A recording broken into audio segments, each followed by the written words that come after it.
Nelly Rovelli met les points sur les i, matin, midi et soir, sur votre France Bleu ou francebleu.fr. Je pense à ma jeunesse. Toute cette semaine, on a beaucoup parlé à la radio, à la télé, entre nous, d'école, de professeurs, d'élèves. Et je ne sais pas pourquoi, mais toute cette semaine, moi, j'ai pensé à mon enfance. Celle que j'ai souvent si détestée parce que je me sentais différent des autres. Et pourtant, je suis sûre que mes souvenirs doivent me jouer des tours, mais j'ai comme l'impression que tout était plus simple. Ma mère n'avait pas peur de me laisser jouer dehors. Je n'avais pas de casque, de gants, de genouillères quand je faisais du vélo. Non, pour faire du vélo, j'avais juste besoin d'un vélo.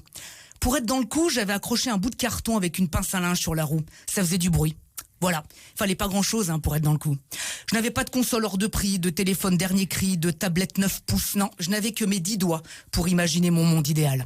Je n'avais pas Twitter, ce réseau asocial censé nous faciliter la communication et où pourtant on s'y parle si mal. Je ne savais rien des turpitudes du monde, du nouveau scandale chez nos politiques et du dernier buzz d'un people en manque de gloire. D'ailleurs, buzz n'était même pas un mot qui existait et qu'est-ce qu'il ne nous manquait pas. En fait, j'étais à peine au courant de ce qui se passait autour de moi et ça me suffisait bien. On n'avait pas Internet. Pour recevoir une lettre, il fallait être patient. Et quand elle arrivait dans la boîte, waouh, qu'est-ce qu'on était content. La mode, c'était la lenteur. Il fallait 9 heures pour monter à Paris en train. Dans le compartiment, des gens que je connaissais même pas pouvaient parfois me donner une part de gâteau. Tiens petit, tu en veux ? On pouvait s'embrasser sur le quai jusqu'au coup de sifflet final. Il n'y avait pas de portique, ce mur de la honte électronique. Pour descendre dans le sud, il fallait 16 heures en voiture. Le carrosse de maman, rouge et cabossé, n'avait pas de clim, de GPS, d'APS, rien pour frimer. Et pourtant, la première fois où je suis montée devant, qu'est-ce que j'étais fière. À l'école, je respectais mes profs qui pouvaient me punir sans que je ne porte plainte à mes parents.